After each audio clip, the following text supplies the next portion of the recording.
उस समय की परिस्थितियां जैसी आज है वैसी ही थी।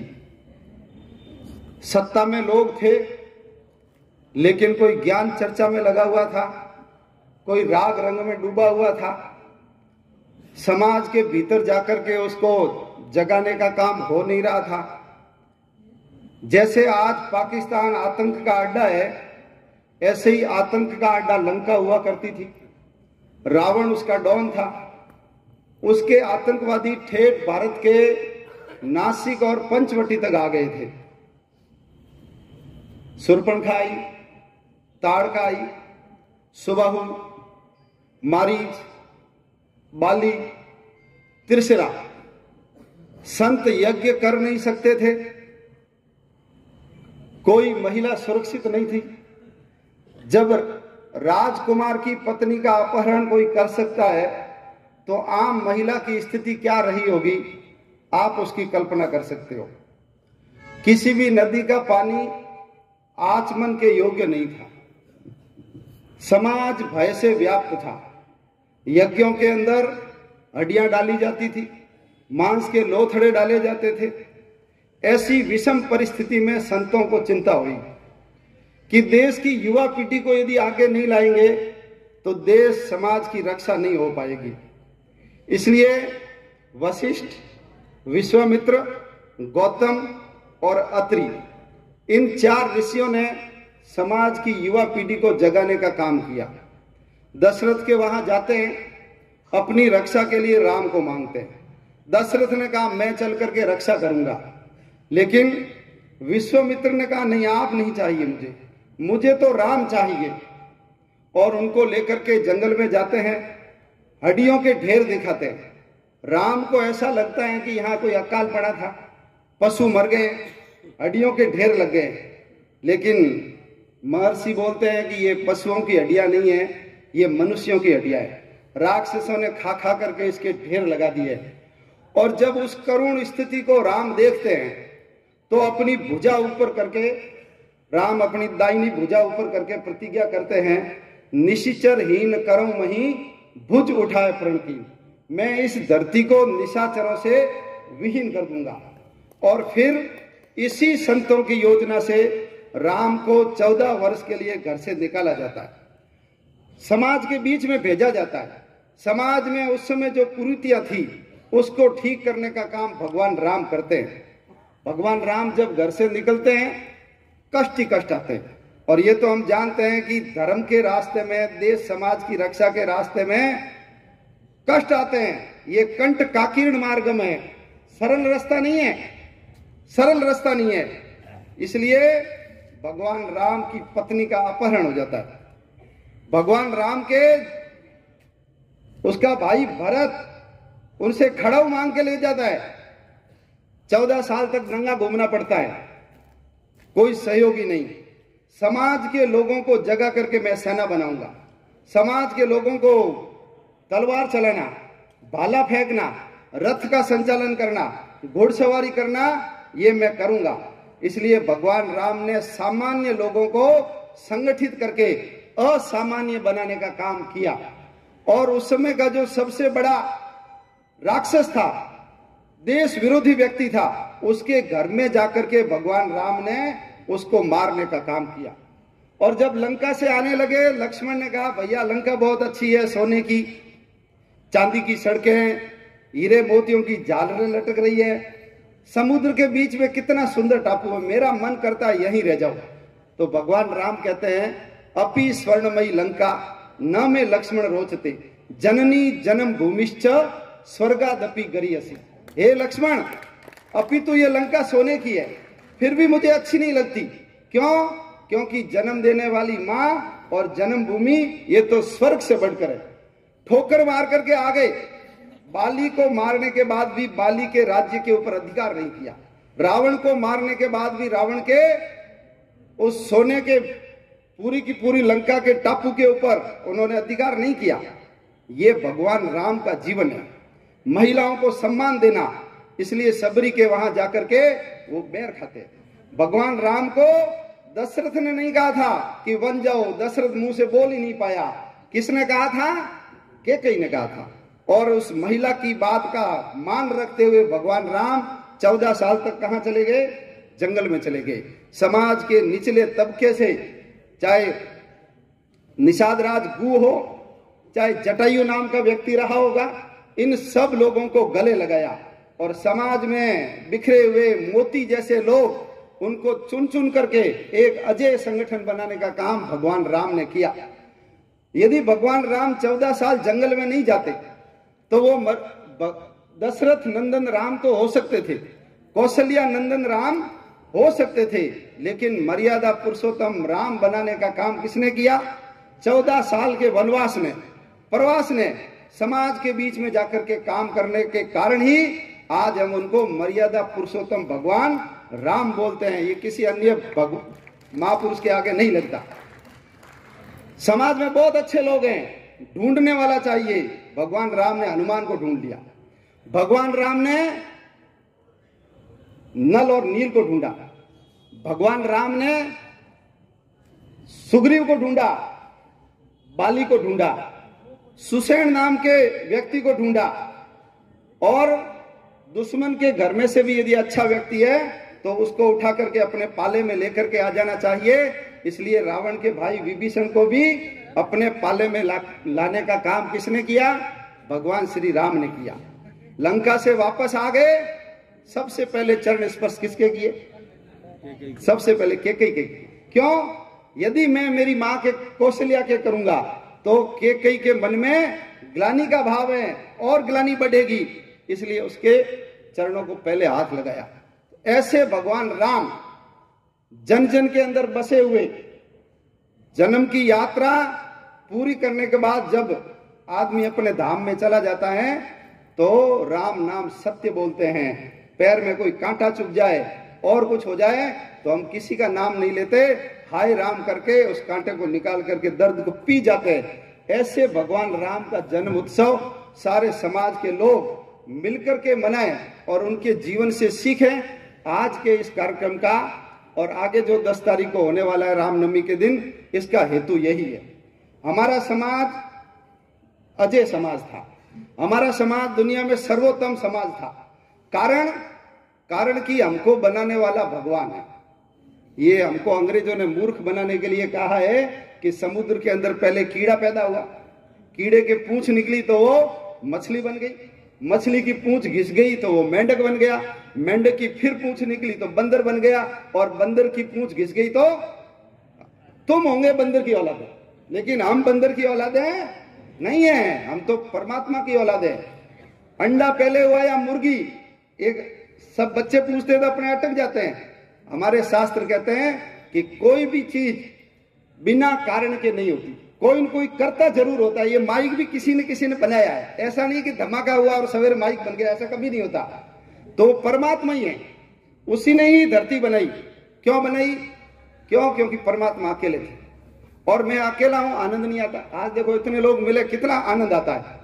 घर में कोई विवाह हो, सारे घर के लोग इकट्ठे होते हैं, बड़ा आनंद आता है।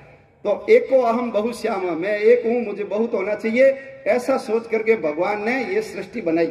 खुद कहां रहूंगा? तो देश चाहिए, भारत बनाया। समाज चाहिए, किसमें मैं जन्म लूंगा? तो हिंदू समाज बनाया। भगवान जिस समाज में आया वो केवल हिंदू समाज, ये ध्यान रखना। बाकी जगह दूत आया है, पैगंबर आया है, बेटा आया है, लेकिन वो खुद अभी नहीं आया। वो कहते रहते खुदा, लेकिन वो कहते मैं खुद कभी भी आऊंगा नहीं है। खुद हमारे यहाँ आया है, एक बार नहीं अनेकों बार वो आया है। वेद जैसा हमको ज्ञान दिया, वेदों के प्रचार प्रसार कौन करेगा? उसका प्रचार प्रसार तो ये जो भगवाधारी हमारे सामने बैठे हैं, ऐसे लोग हमको दिए। ये गांव गांव में घूम करके हिंदू समाज को जगाने का काम करेंगे। हमको एक पद्धति दी, धर्म अर्थ काम मोक्ष। धर्म के द्वारा अर्थ कमाना और उसका उपयोग ऐसे काम में करना जिससे हमारा क्या हो जाए? मोक्ष हो जाए। ये हमको चार, ये हमारे पूर्वजों ने हमको ये पद्धतियां दी। गुरुकुल दिए, मंदिर दिए, मठ दिए, यज्ञ करना बताया। एक साथ बैठो, एक साथ विचार करो, यज्ञ करो, और जब एक साथ बैठेंगे तो अपने मंत्र भी बोलते हैं। संगच्छध्वम संवदध्वम संभो मनांसी जानताम देवा भागम यथा पूर्वे संजा नाना उपासते। एक साथ बैठने के कारण ही देवताओं को अपना लक्ष्य प्राप्त हुआ, तो हमको यज्ञ दिया। लेकिन कालांतर में वो पद्धति थोड़ी गड़बड़ हो गई और हम सब लोगों के अंदर कुछ दोष आ गए, और उन दोषों के कारण अपना समाज छोटा हो गया, हमारा देश भी छोटा हो गया। कौन से दोष आए? तो पहला दोष आया कि हमारे अंदर संगठन की भावना का अभाव हो गया। इसलिए विश्व हिंदू परिषद क्या करता है? संगठन करता है, क्योंकि अपने शास्त्र में कहते हैं त्रेतायाम मंत्र शक्तिश्च। त्रेता युग में मंत्र शक्ति काम करती थी। त्रेतायाम मंत्र शक्तिश्च ज्ञान शक्ति कृत युग। सतयुग में क्या काम करती थी? ज्ञान शक्ति। और द्वापर युद्ध शक्तिश्च, भगवान श्री कृष्ण ने तो लड़ाई लड़ी, तो द्वापर में लड़ाई युद्ध। और संगे शक्ति कलयुगे। कलयुग में केवल एक ही ताकत है, वो है संगठन। जो संगठित होगा, एक होगा, वो जीतेगा, और जो खुली मुट्ठी की तरह रहेगा उसकी अंगुलियों को कोई भी तोड़ देगा। इसलिए मुट्ठी की तरह बंद करके रहना पड़ेगा। संगठन का काम विश्व हिंदू परिषद करता है, 64 से करता है। और आज जो कुछ भी अनुकूलता दिख रही है अपने को, आप ये मत समझ लेना किसी एक के कारण हुई है। ये हम 1925 से लगे हुए हैं। नागपुर से डॉक्टर हेडगेवार जी ने शुरू किया और हमने 100 साल तक साधना की है। केवल संगठन संगठन संगठन। व्यक्ति निर्माण, हर व्यवस्था के लिए अच्छा व्यक्ति चाहिए, और अच्छा व्यक्ति होगा उसी से देश बनता है। कंकर पत्थर से कभी भी देश नहीं बनता है। इसलिए व्यक्ति निर्माण किया, और आज उस पद्धति से निकले हुए व्यक्ति समाज के भिन्न भिन्न क्षेत्रों में जहां भी खड़े उस धरती को जीत करके खड़े। कभी वो मुख्य शिक्षक, गण शिक्षक रहा होगा, सुबह शीत अमृत वचन कथा भी बोलनी नहीं आती होगी, लेकिन आज हमारी बात को दुनिया भर के करोड़ों लोग सुनते हैं। ये पूर्ण वैज्ञानिक और सिद्ध की हुई शक्ति के द्वारा खड़ा हुआ है। तो विश्व हिंदू परिषद संगठन का काम करता है, और पिछले 100 वर्षों से ये काम कर रहे हैं। देश की आजादी के समय विचार किया था कि देश किसी भी क्षेत्र में कम नहीं था, तो फिर आखिर गुलाम हुआ क्यों? आजादी तो मिल जाएगी, लेकिन फिर देश गुलाम हो जाएगा, इसकी गारंटी क्या है? इसलिए जिसके कारण गुलामी आई है उस चीजों को खोजा जाए और उसको ठीक किया जाए। तो पहला दोष था हमारे अंदर संगठन का अभाव। पूरे देश में एक संगठन नहीं था। यदि संगठन होता तो हम 1925 में देश का विभाजन नहीं होने देते। हर गांव के अंदर हमारी ताकत होती आज जितनी है, तो हम उनकी तबीयत ठीक कर सकते थे। लेकिन एक छत्र राज्य नहीं, कोई संगठन नहीं, और यहां तक कि हमारे बड़े बड़े शंकराचार्य, मंडलेश्वर, महामंडलेश्वर, वो भी कोई बात बोल देते थे तो देश के लोग उसकी बात को स्वीकार करते नहीं थे, मानते नहीं थे। इसलिए देश का विभाजन हो गया। आज यदि परिस्थितियां वैसी बनती है तो हम देश का विभाजन नहीं होने देंगे। क्यों? हर जगह देशभक्त समाज के लोग इस संगठन के साथ कंधे से कंधा मिला करके धरना प्रदर्शन आंदोलन के लिए खड़े रहते हैं, अपनी जान की बाजी लगाने के लिए खड़े रहते हैं। अभी आपने देखा होगा हर्षा को मार डाला गया, ऐसे कितने लोग गए, तब आज की स्थिति बनी है। दूसरा, हमारे अंदर राष्ट्रभक्ति का अभाव हो गया।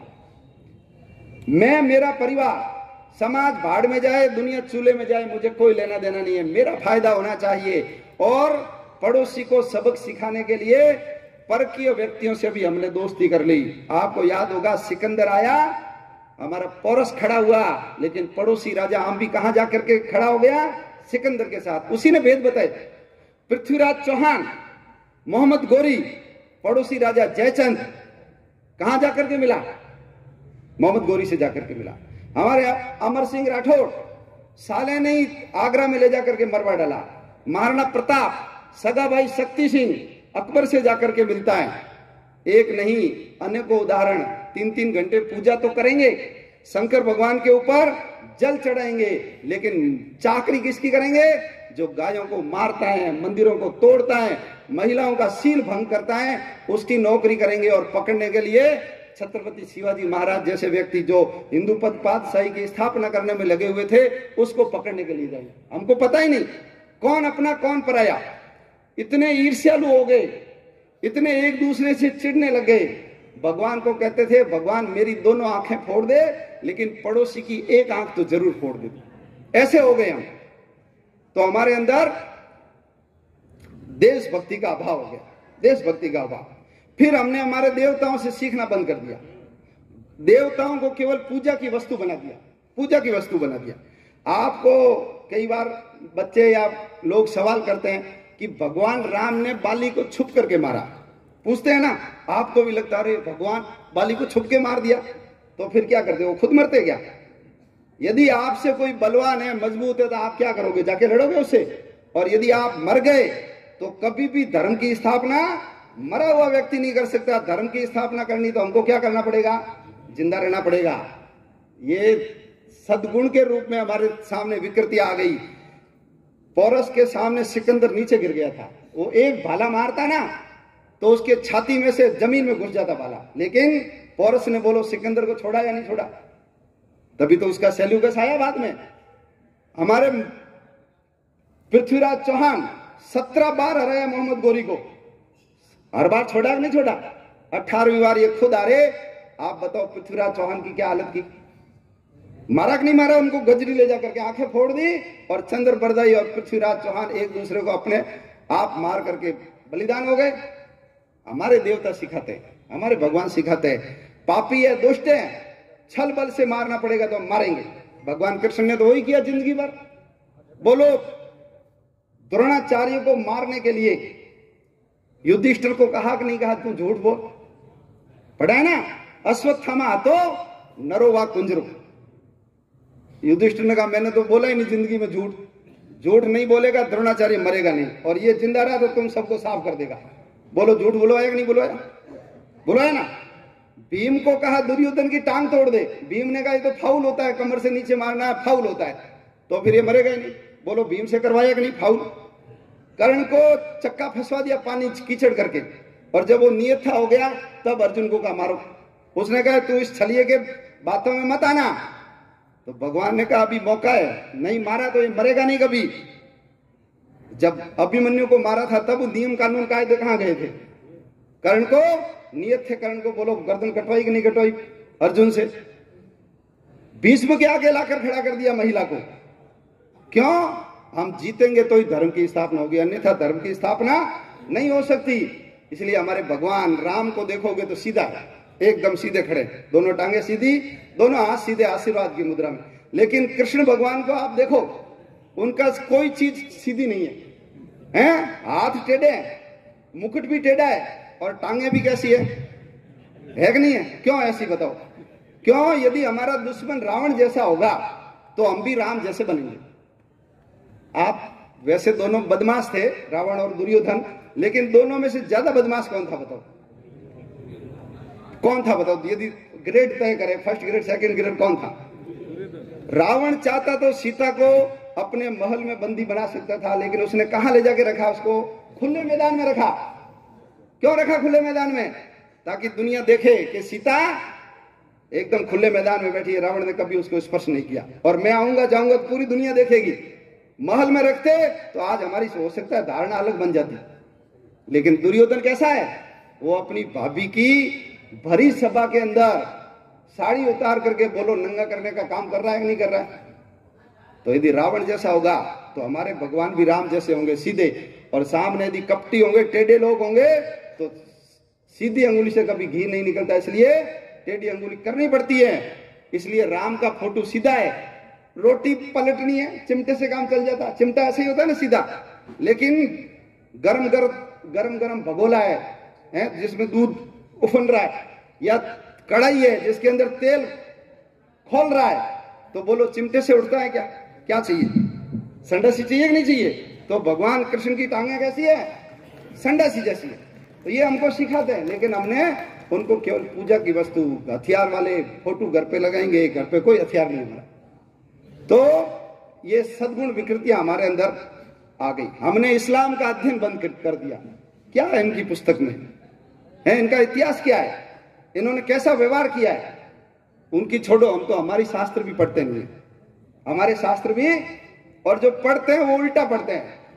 अपने आता है ना, धरती किस पे टिकी हुई है? शेष पे टिकी हुई है। लोगों ने शेष को शेष नाग बना दिया। अरे शेष का मतलब है जब प्रलय और निर्माण, विध्वंस सब कुछ होता है, उसके अंदर भी जो कोई जिंदा रहता है वो कौन है? शेष कौन बचता है? परमात्मा। तो ये परमात्मा के बल से ही टिकी हुई है सृष्टि, ये उसका अर्थ होता है। लेकिन अपने सब उल्टे उल्टे अर्थ निकाले, तो इसके कारण अपने दुर्गति हुई, और उसके कारण हमारे 50 करोड़ लोग मरे। ये गीत गाते हैं ना, दे दी आजादी बिना खड़क बिना डाल, ये झूठी बात है, ध्यान रखना। मुसलमानों से लड़ते हुए 45 करोड़ और अंग्रेजों से लड़ते हुए 5 करोड़ लोग, 50 करोड़ लोग मरे। तब 1947 को आजादी की देवी का अवतरण हुआ है भारत में, लेकिन हमको वो पढ़ाया जाता है। और हमने 24 देश गंवा दिए, हमारे 24 देश गंवा दिए। ये Afghanistan, Iraq, Iran, Nepal, Bhutan, Tibet, Burma, Sri Lanka, उधर मालदीव, समुद्र के अंदर लंका से नीचे एक टापू है, और फिर इधर पूर्व में चले जाएंगे तो मलेशिया, थाईलैंड, बाली, जावा, सुमात्रा, इंडोनेशिया, ये सब किसके थे? सब हमारे थे, चले गए।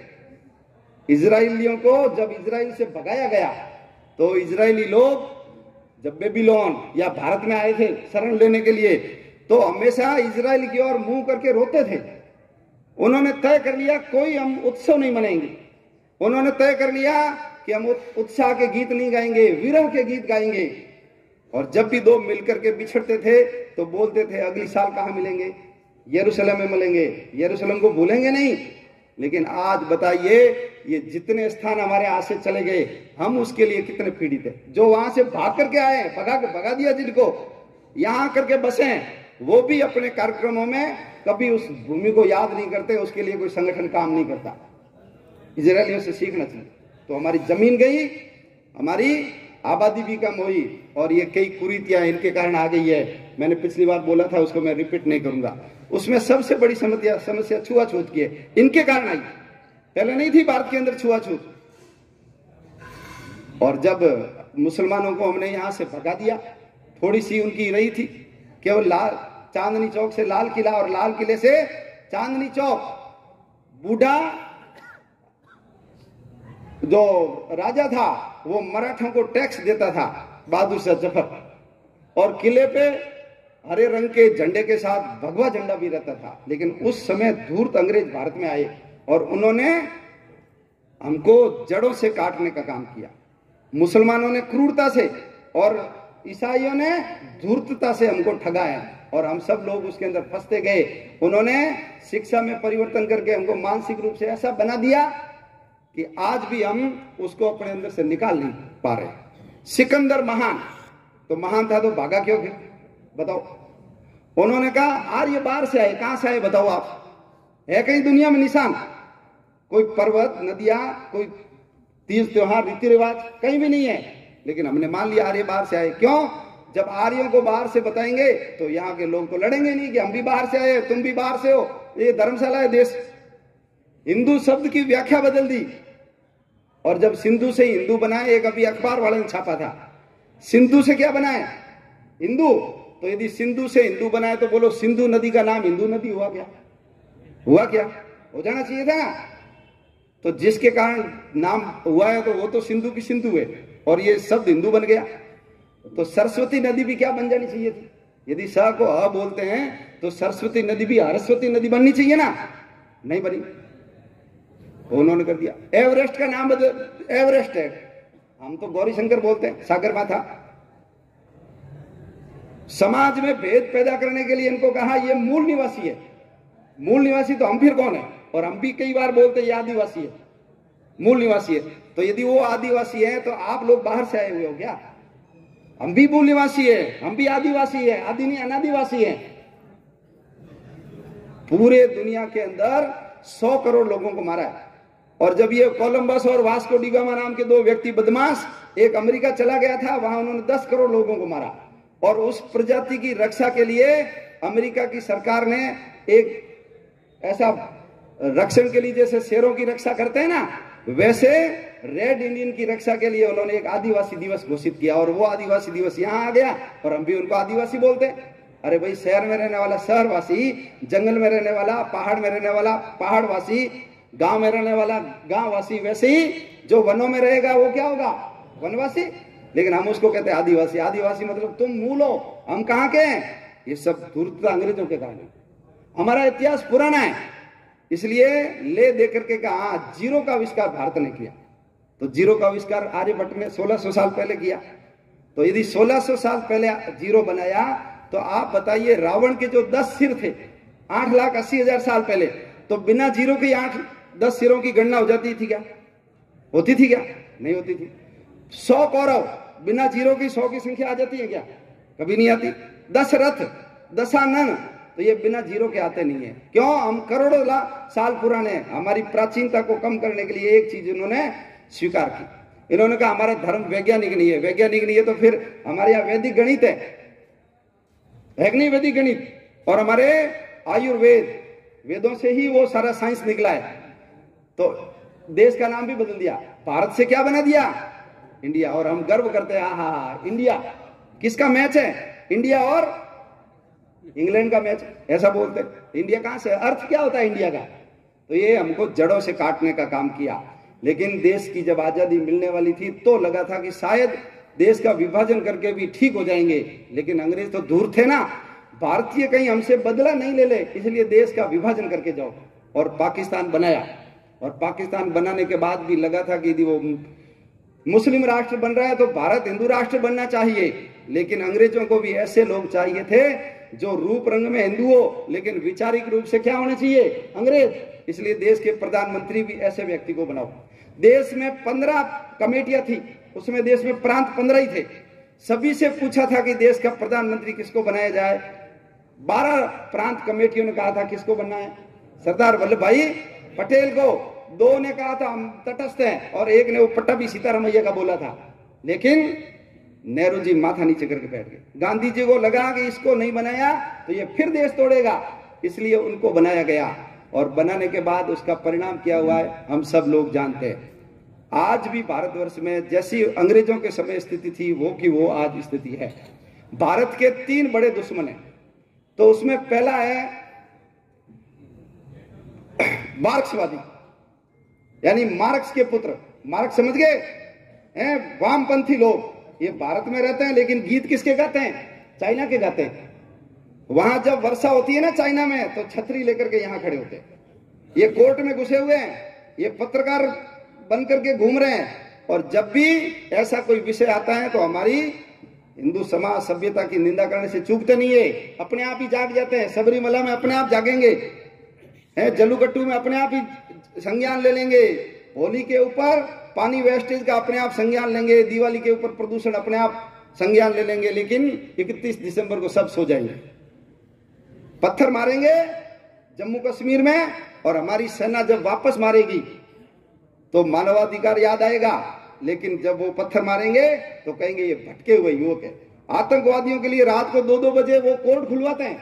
चाइना से पैसे आते हैं इनके खाते के अंदर, और गुप्त रूप से उनके लोगों से, एजेंटों से हमारे नेता जाकर के मिलते हैं। तो पहला दुश्मन कौन है? मार्क्स पुत्र। और दूसरे मैकाले पुत्र। मैकाले कौन था? जिन्होंने भारत की शिक्षा व्यवस्था चौपट कर दी। उससे निकले हुए ये जो काले अंग्रेज हैं, यही लोग भगवा आतंकवाद नाम का षड्यंत्र करते हैं। यही लोग आईएसआईएस से तुलना करते हैं, संघ की तुलना करते हैं बोको हरम की। जब वो ओसामा बिन लादेन मरा तो ओसामा बिन लादेन को ओसामा बिन लादेन जी बोला, और वो हाफिज सईद था ना, उसको साहब बोलते हैं। ये कभी भ्रम पैदा करने के लिए हिंदू और हिंदुत्व अलग चीजें ऐसे व्याख्या करते हैं। भगवा आतंकवाद, हिंदू आतंकवाद, नए शब्द गढ़ते हैं। भारत के अंदर 2 लाख ये मार्क्स पुत्र है जो षड्यंत्र कर रहे हैं। भारत के अंदर 3 लाख ये मैकाले पुत्र हैं जो फादर मदर सिस्टर बनकर के आते हैं। ये Saint Paul, Saint Xavier, Emmanuel mission school चलाते हैं और ईसाईकरण का काम करते हैं। मदर टेरेसा उनकी डॉन थी। ये हमारे आसाम, मेघालय, मणिपुर, त्रिपुरा सारे के सारे ईसाई बना दिए। और तीसरे हैं वो है मोहम्मद पुत्र। उनका सपना है हंस के लिया है पाकिस्तान, लड़के लेंगे हिंदुस्तान। इतने बच्चे पैदा करो कि देश के ऊपर कब्जा हो जाए। अपनी 2 बच्चों की मानसिकता खतरनाक है। आपको याद होगा पहले शुरू में आया था यूरिया के कट्टों के ऊपर 2 या 3 बच्चे घर में लगे अच्छे। फिर आया हम 2, हमारे 2। फिर आया कि 1 या 2 बस। तो हमने तो, हिंदू तो ऐसी लुभावनी चीजों से ज्यादा प्रभावित होता है ना, तो हमने कहा हाँ, या 1 या 2 ही करो, उसके बाद बस कर दो। मुसलमानों ने क्या कहा, इतने बच्चे पैदा करो जिसको 1 या 2 बसों में भरना पड़े। फिर आया शेर का बच्चा एक ही। अच्छा, शेर का बच्चा आप कल्पना कर लो, है शेर जैसा। ये नूरिया जमालिया वगैरह है ना, एक घर से हॉकी क्रिकेट की टीमें निकलती है बाहर, ये तुम्हारे शेर को उठा के फेंक देंगे, कब्जा कर लेंगे घर पे। कर लिया, आजू बाजू देख लो आप। और अब क्या आया है, न बच्चा न बच्ची, नींद आया अच्छी। तो हिंदू को उल्लू कैसे बना सकते हैं? ऐसे स्लोगन दे दो अपने आप ही, हिंदू तो पालने वाला ही है, हम समझते ही नहीं है। 2 बच्चों की मानसिकता, बड़ी खतरनाक मानसिकता है। तो ये मोहम्मद पुत्र है। और तीसरे हमें मनु पुत्र, हमको इसकी रक्षा करनी है। आप जितने समाज जाति के लोग आए हैं उन सबसे निवेदन है कि जब भी हमारी जाति की मीटिंग हो, आप 370 धारा की बात कीजिए। आप जब भी इकट्ठे होते हो, 30,000 मंदिरों को तोड़ करके उन्होंने मस्जिदें बना रखी है, उसकी बात कीजिए। जब भी इकट्ठे होते हो, ये जितने बांग्लादेशी घुसपैठिए आए उनको वापस बाहर निकालने की बात कीजिए। आप जब भी इकट्ठे होते हो, विदेशों से करोड़ों रुपए आते हैं, ये पेट्रोल निकलता है, पेट्रोल डॉलर आता है मुसलमानों के लिए, और ईसाइयों के लिए ये जितने धनाढ्य देश हैं हथियार बेचते हैं। आज देख लीजिए यूक्रेन की क्या हालत कर रखी है, ये सब ईसाई आपस में लड़ रहे हैं, हथियार बेचते हैं और पैसा भारत के अंदर भेजते हैं। फिर भारत के अंदर बहुराष्ट्रीय कंपनियां हैं, इनकी स्कूल हैं, हमारे बच्चे पढ़ते हैं, हमसे फीस लेके हमारे ऊपर ये प्रयोग करते हैं। मुसलमान हलाल के द्वारा भी पैसा कमाते हैं, किसी चीज के ऊपर हलाल लिखा हुआ हो आप उसको मत खरीदिए। भारत के अंदर मंदिर राम जी का तो बना दिया, अभी बताया भाई साहब ने, लेकिन जनसंख्या नियंत्रण कानून नहीं आएगा तो ये मंदिर नहीं, ये सारे मंदिर टूट जाएंगे हमारे। ये जो जमीन चली गई है उसको यदि लेने की, वापस लेने की बात नहीं करेंगे तो जो अभी हमारे पास है इसको भी हम सुरक्षित नहीं रख पाएंगे, ये हमारे हाथ से चली जाएगी। इसलिए हम हर कार्यक्रम के अंत में बोलते हैं भारत अखंड हो। गौ रक्षा के लिए अभी कानून लगाना बाकी है, हुआ नहीं। घुसपैठियों को भगाना अभी बाकी है। ये जो सारी फिल्म इंडस्ट्रीज पे खानों ने कब्जा कर लिया, अरबों खरबों रुपए हम फिल्म दे के उनको देते हैं, और ये सारा पैसा किसके काम में आता है? ये इस्लामिक जिहाद फैलाने के लिए काम आता है। हर मुसलमान अपनी आय का 40वां भाग यानी 2.5% वो प्याऊ नहीं बनाता, वो पक्षी चुगागर नहीं बनाता, वाटर कूलर नहीं लगाता, वो धर्मशाला या अस्पताल नहीं बनाता, रक्तदान भी नहीं करता, वो कहीं 4 मटकियां रख करके पीपल के नीचे पानी भी नहीं भरता, वो कभी कोई शोभा यात्रा निकल रही है उसके अंदर कोई शरबत बना करके किसी को पिला रहा हो, आप कभी भी देख नहीं सकते। देश के अंदर विकट परिस्थिति हो तो प्रधानमंत्री राहत कोष में भी पैसे नहीं देता, वो फटी हुई लुंगी और पजामे भी नहीं देता। क्यों? उसको पता है ये बेवकूफी के काम कौन करता है? हिंदू करता है। हिंदू लगाएगा पेड़, ऑक्सीजन मैं लूंगा, हिंदू लगाएगा वाटर कूलर, पानी तो मैं ही पीऊंगा, बनाए हिंदू हॉस्पिटल, दवाइयां तो हम ही खाएंगे। तो उसका पैसा कहां जाता है? उनका पैसा जाता है ये जितने आतंकवादी संगठन है, कौन कौन से, लश्कर तौयबा, ISIS, सिम्मी, इन सब के पास हर मुसलमान का 2.5% जाता है। इसलिए भगवान ने अपने को जो राशि दी है ना, आप ऐसे संगठन को ला करके दो जो इसका रक्षण का काम करती हैं। अभी एक जैन संत का वीडियो आया है, उन्होंने कहा नए उपासना मत बनाओ, तुम नए मंदिर मत बनाओ, जो बना दिया उसकी रक्षा कैसे हो सकती है उसके ऊपर विचार करो। बनाया तो बहुत है हमने, वो जम्मू कश्मीर में बनाया हमने, पाकिस्तान, अफगानिस्तान सब जगह बनाए ना, कहाँ है आज वो? हमारे हाथ से वो चले गए, ऐसा उन्होंने कहा। और उन्होंने कहा अभी मेरी बात समझ में नहीं आएगी, 50 साल बाद समझ में आएगी। तो संत कभी झूठ नहीं बोलते, भविष्य दृष्टा होते हैं, उनकी बात को अपने समझना। तो अपन सब लोग ऐसे संगठन के काम में लगे, ये सारे विरोधी है, चाहे मार्क्स पुत्र हो, चाहे मैकाले पुत्र हो, चाहे मोहम्मद पुत्र हो, हम सब कौन है? हम मनु पुत्र हैं। इसलिए अपने गीत भी गाते हैं, धरती की शान तू है मनु की संतान, तेरी मुट्ठियों में बंद तूफान है, मनुष्य तू बड़ा महान। तू जो चाहे पर्वत पहाड़ों को फोड़ दे, तू जो चाहे नदियों के मुख को भी मोड़ दे, तू जो चाहे धरती को अंबर से जोड़ दे, अमर तेरे प्राण बिल्ला तुझको वरदान, तेरी आत्मा में स्वयं भगवान है रे, मनुष्य तू बड़ा महान है।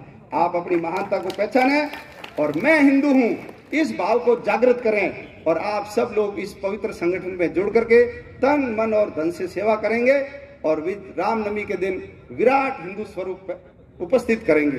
अर्जुन को बहुत समझाया, भगवान ने नहीं माना। किससे माना? वो विराट रूप दिखाने से। और जब सब हिंदू रोड पे एक मुखी होकर के चलेंगे तो सज्जनों के अंदर तो आनंद का भाव आएगा। और बोलो, दुर्जनों के छाती के ऊपर सांप लौटेंगे कि नहीं लौटेंगे? लौटेंगे। तो जितनी बड़ी विराट रूप, विराट शक्ति दिखा सकते हैं, आप सब प्रयास करेंगे, ऐसा आपके चरणों में निवेदन करते हुए भारत माता की जय। जय श्री राम।